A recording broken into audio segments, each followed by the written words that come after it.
You know, John, it's kind of crazy, but I can't believe it's been 6 years since we stopped doing Rage in the Cage. Oh yeah, I mean, we did 17 years together, and now it's been 6 years that we haven't been doing it. How do you feel since? Oh, I feel okay. I'm 71, so I'm hanging in there. 71, you look Yeah, 60. yeah, I know. But a lot of things happen. The bones start cracking when you wake up in the morning. And I think back to our 17 years, we did pretty good. We did pretty good. We did. We had a hell of a run, and sometimes when I think about it, I have bittersweet memories of the experience, because I think we were the dynamic duo. We were trifectors, me, yourself, and Rick Reyes. And you know, the show had a feel like a WWE. If you watch the UFC, Buffer, he pretty much does what we do. Right. And I think a lot of people didn't get it. Yeah, we had a real evolution where we started actually, or came about at the very, very beginning of MMA in Arizona. And there was an entire evolution, went several years. Then we got sanctioned, which had some associated problems. They threw us under the bus when Dennis O'Connell was in charge. And they were being sued by a fighter, and he said we were parties at fault. Right after that, they settled with the attorney for $25,000, and if the attorney had talked to his client, he would have known right away that we weren't parties at fault, because the girl had sent me so many emails thanking me, and then they readily dismissed it against us. I do remember that, because I was in it. Yeah, the parties at fault were the referee and the commission inspector, who provided gloves which didn't fit, instead of letting the fighter fight with her own gloves. And the fight, I checked today, lasted only 1:06 seconds, and the fighter she was fighting was 2-0 and an amateur. And they sanctioned that fight, which on surface, 2-0 versus 0-0 shouldn't be a problem. Then they later came back and sanctioned the fight of a 1-11 boxer against a 10-0 MMA fighter. And the boxer had fought 2 days earlier and lost the decision. And if you look at the regulations, they require at least a 7-day period. And when I brought it to their attention, they said, oh, we checked with both parties and they said it was okay. Well, if you check with both fighter parties, of course they're going to say it's okay, because that's how they get paid. So any rule that they didn't want implemented, they would just say, oh, we talked to the fighters and they said it was okay. But they never gave us a break. This was, not to get racial here, but it was a Hispanic show, and they readily sanctioned it. Yeah, is that why you went to the agenda meeting? I mean, I remember you attending it, and you were there, and you were pretty much talking about a lot of different subjects that I wasn't really paying attention to much, other than being there to support you. Yes, I went to the commission. I had a 10-page handout, and of course the commission says, oh, we'll get back to you on these items. And then their attorney looked at it, and they claimed, oh, we had all this approval by the fighters themselves and by the coaches themselves. So they can always hang their hat on that and say there was some meeting and we agreed. But nobody will acknowledge any meeting ever took place. Yeah, I remember that meeting clearly. I got out of the lawsuit maybe a few weeks earlier. I had a higher attorney and pretty much explained to the attorney what the situation was, and you helped me out a lot, and I got out of it, and I was just kind of thrown off a little bit. I was a little confused. Yes, I wanted to have fun with it, so I was playing with their attorney for a while. He absolutely had no knowledge of MMA, but he could present it to the public. That's in the days when MMA was a barbarian sport, and and John McClain didn't do us any favors getting all the public against MMA at that time. Well, if you look at Rage in the Cage, the first few years, I think if we would have been close fists, I think we had a chance to possibly take it to the next level. I think being open hands hurt us big time. I mean, look what happened to us in Prescott. Oh yeah, it hurt us so much. We could see in the feedback from the fans, and they thought we were causing the open hand strikes, standing and on the ground. It was hard to get the public support, but we did have a nucleus of support. And even when we did the shows at Glendale Arena, at one time we did a fan appreciation where everybody was let in free, and the attendance on that was 11 or 12,000. I don't recall exactly which. Well, we did 5 of them, I believe, right? Or 6? Yeah, at Glendale Arena, wow. And we had a sweetheart deal. That's when the hockey league was on strike, and they had covenants that they had to meet with the local enterprises, and they gave us 33% of the food and beverage, and we thought it was just a sweetheart deal, and that's why we were able to let the fans in for free.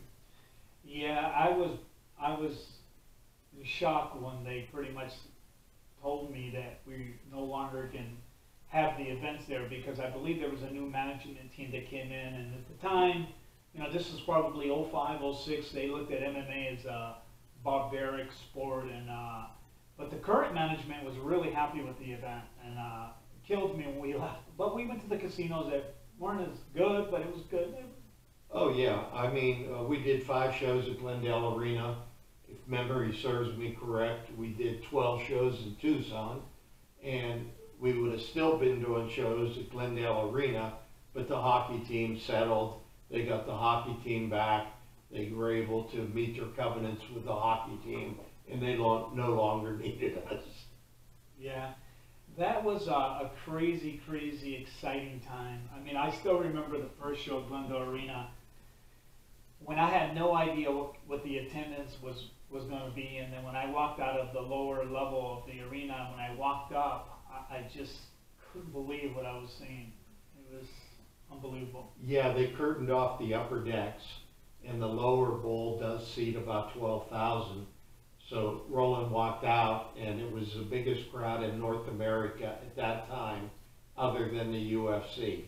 And it even challenged the UFC on attendance. But we had a very, very vocal crowd that night. I can remember too. It was crazy. It was a time that I will never forget ever. I mean, it felt like Hollywood. I mean, it felt like we made it. Think about this, and this is what a lot of people don't realize about the entertainment industry. Most concerts, or whatever the case is, they look at Arizona as a weak market. So they normally come like on a Tuesday or a Thursday.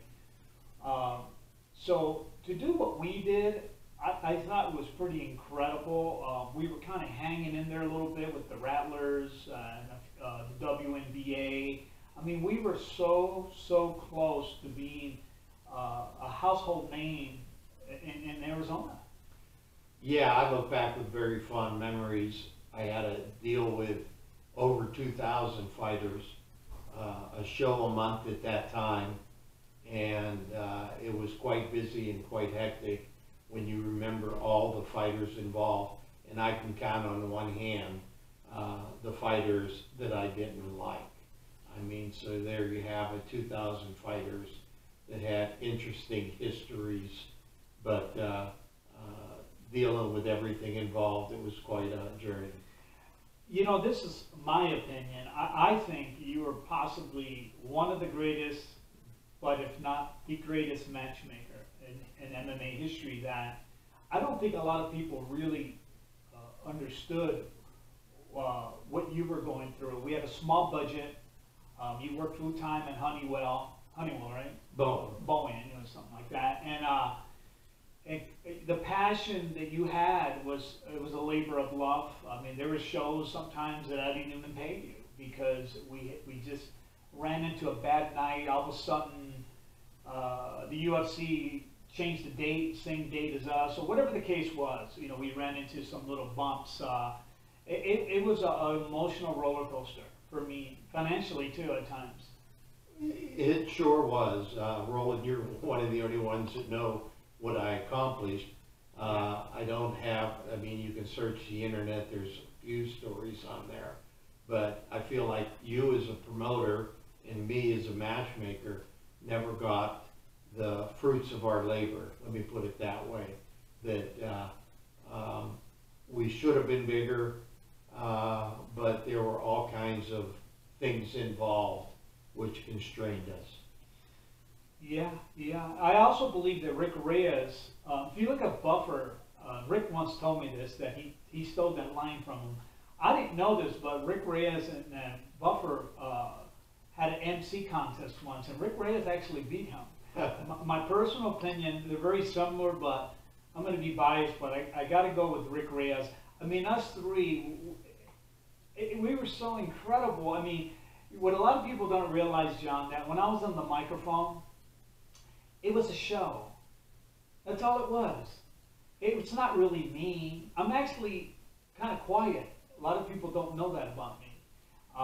But when I'm in the public or I'm on the mic and I have a few beers, I tend to be outspoken and kind of shit talker, I guess. But it's a show. I mean, and that's what people didn't realize when I was on the mic.